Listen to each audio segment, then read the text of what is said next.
Matsumoto's right to privacy. Therefore, the defense asked to suppress the Rose and Robot script was unlegally seized from Bailey Matsumoto's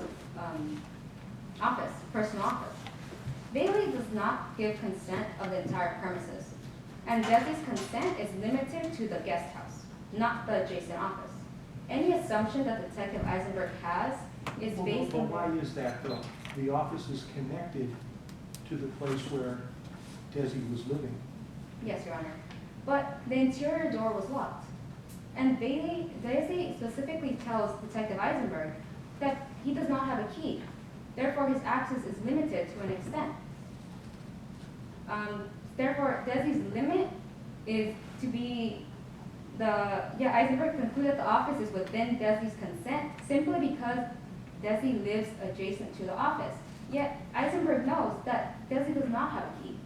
Detective Eisenberg should have done the reasonable thing and asked Bailey Matsumoto, the landlord, if he could enter the office. This is similar to the case Stoner versus California, where a hotel clerk gives consent to search Stoner's room, but the clerk's consent is limited, if not voided, because the clerk could only go in and out to perform his duties. Isn't it reasonable for Officer Eisenberg to assume, though, that a joined property like that would be under the control of the person living there, Desi? Yes, Desi Kunstler could have been argued that he has control over the office, but that access is limited. Therefore, again, going back to the argument that he does not have a key, yet Bailey Matsumoto does have a key. But didn't the officer get in through an unlocked door? The officer entered from an exterior door. Instead of asking Bailey Matsumoto if he could enter the premises, the detective simply looks for another way around. What's wrong with that? He should have gotten permission from Bailey Matsumoto. There should have been a reasonable assumption that Detective Eisenberg that Desi does not have direct access to his office. Even though the door was open and Desi had gotten into that office on prior occasions for certain reasons. Which is similar to the clerk in Stoner, California. The clerk would enter in and out to perform his duties, yet he did not have power to consent to such a search. Okay. Yes. So, what do you think is the single best fact that you have in support of your position that this evidence should be suppressed? I believe that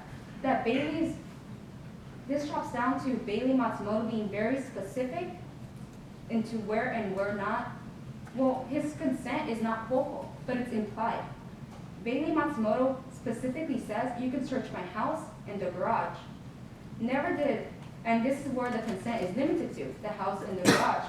If the defendant would have said you can search my house, there is no specificity in the order that Detective Eisenberg was given. But in this case, Bailey Matsumoto simply said you can search my house and the garage, and Bailey Matsumoto has the right to do that. Which is similar to the case Cox versus U.S., where Cox is wiretapped in a public phone booth, and the phone calls were suppressed from evidence because Cox had a reasonable assumption of privacy in the phone booth, which is a public area. Bailey Matsumoto had even more so of a right to privacy in his very own home, let alone an office. Perhaps Officer Eisenberg, though, thought that the office was, being that it was contiguous with the living space of Desi, thought that's Desi's bailiwick, so to speak. Yes, Your Honor, but in U.S. versus Davis, one of two roommates consents to a search of the entire premises, and a gun in a double bag was found in one of the non-present guest's roommate's bed. Yet this gun was suppressed from evidence because the roommate did not have consent or expressed authority to give consent to the living space. This is similar to Desi's case. This express authorization could have come from a key that Desi Kunstler did not possess. Okay, so the best case that you think supports your position would be which case? U.S. versus Davis. Okay, and what were the facts of that? It's still one that U.S. versus Davis, As in U.S. vs. Davis, is this one where the And gun slow was down found? just a little bit, because our court reporter, who is not here, is taking down everything that we're saying. And so you're speaking quickly, and we want to make sure that everything is taken down, so slow down just a little bit for me, okay? Go ahead. U.S. v. Davis, Yes. In U.S. vs. Davis, as I previously mentioned, the gun was seized from an unpresent roommate's bed. Yet, this gun was suppressed from evidence because the unpresent roommate wasn't there to give consent. Bailey Matsumoto gave consent priorly to the house in the garage. Yet, Desi Kunstler had no reasonable power to give consent over the office because that was not his office. Detective Eisenberg's assumption. yeah, but Officer Eisenberg didn't know that. That's what bothers me. He didn't know really what was Desi's and what wasn't, but it was connected and there's a door open. So it seemed like it would be reasonable for Officer Eisenberg to think he could go in and see what's there. You don't Yes. think so? Yes, Your Honor, but Detective Eisenberg entered the office, yet perhaps he would have believed that this was Desi's office until he entered the office.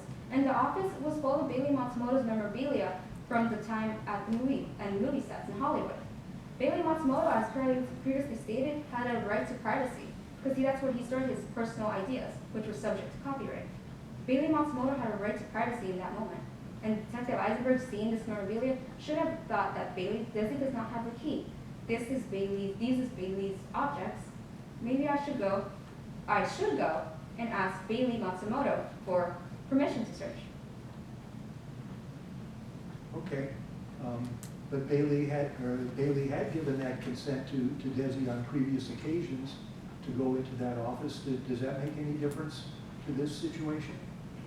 Just because he was giving consent in those time areas, this express authorization perhaps was limited to that time frame. He was never given exactly going back to the key, where the key would have given him unlimited access. He does not have a key, so his access is limited to going in and out, simply to get that moment, perhaps a book, as he's priorly said. Anything further? No, Your Honor. Thank you. Okay, very good. Thank you very much. Prosecution ready to proceed? Go ahead. Good evening, Your Honor. May it please the court? Go right ahead.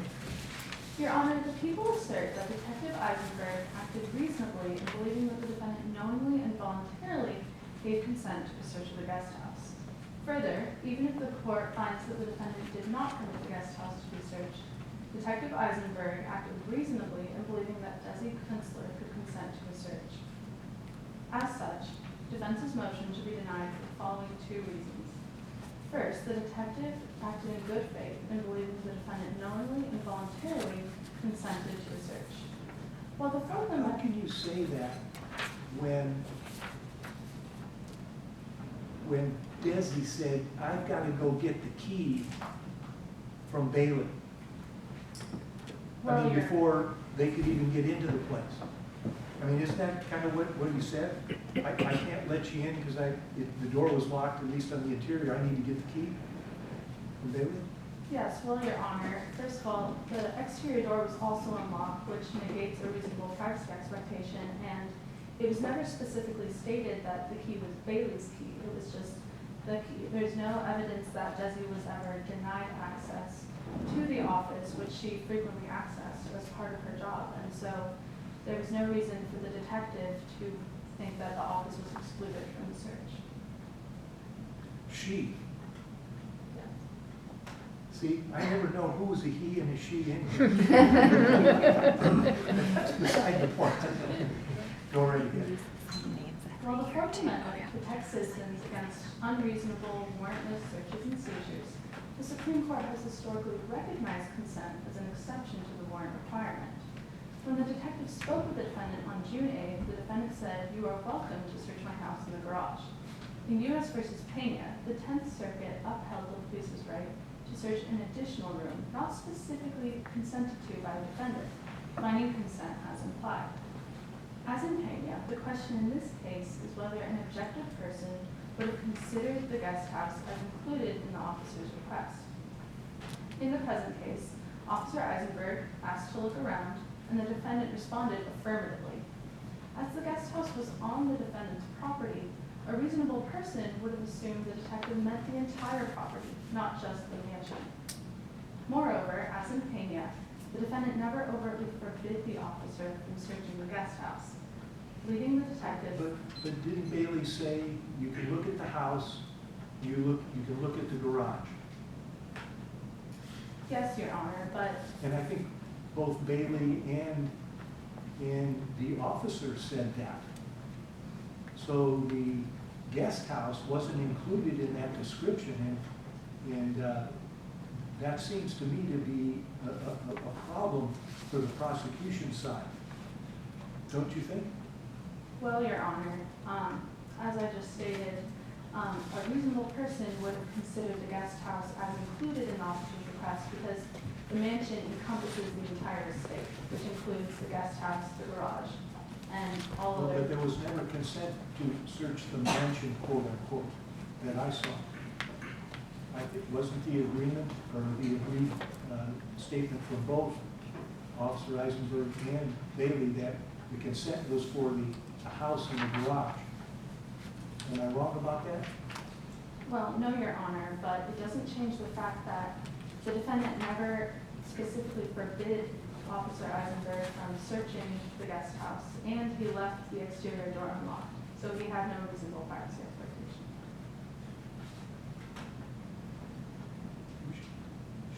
Shouldn't this court hold to a standard that there needs to be some adherence to some particular description of where you can look? Because if we got a warrant, it would have to particularly describe the places to be searched and the things to be seized. Why wouldn't that be the same case with a consent situation, and we would need to limit ourselves to what Bailey authorized to be searched? Well, Maybe Your- a house and garage. Well, Your Honor, the defendant had the opportunity to forbid searching the guest house and didn't. Or did he? Did he have that opportunity? Yes, Your Honor, I believe he did. When Officer Eisenberg asked if he could look around, the defendant could have stated then, you are not allowed to search the guest house, and he didn't. Okay. May I continue, Your Honor? Yes, please. Moreover, as in Pena, the defendant never overtly forbid the officer from searching the guest house, leading the detective to form a reasonable good faith belief in the right to search the guest house. Second, Your Honor, even if the court views the defendant as not giving consent, Detective Eisenberg reasonably relied on Desi Kunstler's consent to search the guest house. As noted in U.S. v. Matlock, a co-occupant with access and control can consent to a search, even without the express authority from the home's owner. In this case, Desi Kunstler lived in the guest house and frequently accessed the office. While Desi lacked a key, the defendant's failure to lock the exterior door negates a reasonable privacy expectation. Even if the defendant objected to the search, such an objection does not overcome the detective's actions based in good faith. Where Desi said, yeah, you can, in essence, you can look at that office, but I've got to go get the key first. Wasn't it reasonable to think that he really didn't have access to that location? I mean, someone had locked it on Desi. Well, Your Honor, in the witness statement, it says that Desi only sometimes had to get a key from Bailey, meaning that sometimes the office was unlocked and she was allowed to access it as Desi pleased. And that shows that the detective had no reason to believe that Desi could not consent to a search of the office. Okay. What case best supports your position? Illinois versus Rodriguez best supports it. In this case, the court upheld that the police had a reasonable belief that a person could consent to a search of the house. Where it appeared that that person had control of that space. Yes. Okay, May I continue, Your Honor? please. Repeatedly, the court has upheld the legality of cohabitants' consent to searches, even when the police gain consent from someone lacking access or control over the area to be searched. The issue becomes, as in Illinois versus Rodriguez, whether the detective's belief was reasonable, based in good faith, and Desi Kunstler's consent was knowing and voluntary. In the present case, Detective Eisenberg asked Desi if Desi lived in the guest house. Desi nodded and then consented to a search of the guest house. Given the totality of circumstances, the detective had a reasonable belief that Desi could consent to a search of the guest house. Thus, Your Honor, the detective's actions were in compliance with the Fourth Amendment. As such, the prosecution respectfully requests that the court deny the defense motion. Thank you. Okay. And there's some time for rebuttal from the defense. Do we have some rebuttal? Yes, sir. Please. Your Honor, the prosecution brings up Illinois versus Rodriguez. Yet in Illinois versus Rodriguez, Gail Fisher had a key. Gail Fisher had belongings in his apartment, and Gail Fisher claimed to live in the apartment. Yet Desi Kunstler didn't have a key. Desi Kunstler wasn't a part of the Desi Kunstler's objects weren't in the office. If not, Bailey had the key, because he said Bailey has the key, and Bailey's objects were in the office. Also, in U.S. versus Kenya, an objectively present for a person, if we're talking about a room, and the room,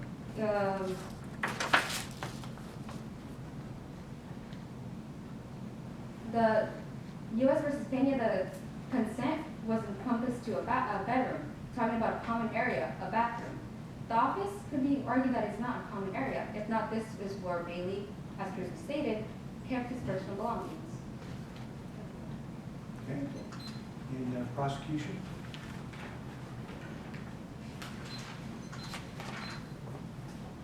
At this time, Your Honor, I'd like to address two of the points maintained by the defense. First, the defense argues that the defendant did not knowingly and voluntarily give consent. However, the defendant needed a reasonable privacy expectation to raise Fourth Amendment protections. The defendant never expressly forbid a search of the guest house and left the exterior door unlocked. The defendant could have followed the detective around during the search, but the record indicates that the defendant did not, and the script was left lying out in the open, rather than hidden somewhere where there would have been a reasonable privacy expectation. You're saying that Bailey did not have an expectation of privacy to that office because it was unlocked? Yes, Your Honor. So any door that remains unlocked would have been fair game for the officer to search on that compound of that entire premises? Well, Your Honor, the combination of the exterior door being unlocked and the fact that Desi Kunstler could consent and consented to a search of the guest house means that the defendant had no reasonable privacy expectation of the guest house. Well, but that's the question, though. You're taking it as a conclusion that Desi was authorized or was able to consent to the search of that premises, but that's really the question, whether he was or not. Any other points that support your position? Yes, Your Honor. The defense also argues that Desi Kunstler could not consent to a search of the guest house. However, Desi Kunstler was a co-occupant with joint access and control. Desi lived in the same building and frequently accessed the office. There's no record that her access was ever denied by Bailey, and so we can conclude that she had joint access and control. As in Illinois versus Rodriguez, the police had a reasonable belief to believe that Desi could consent to a search of the office. In Katz versus U.S., which the defense brought up, there are some differences. For example, Desi was given access. The door was left unlocked. And in U.S. versus Davis, U.S. versus Davis also does not connect to this case because the script was out in the open rather than hidden under a bed. And for these reasons, the prosecution respectfully requests that the court deny the defense motion. Very good. Thank you very much.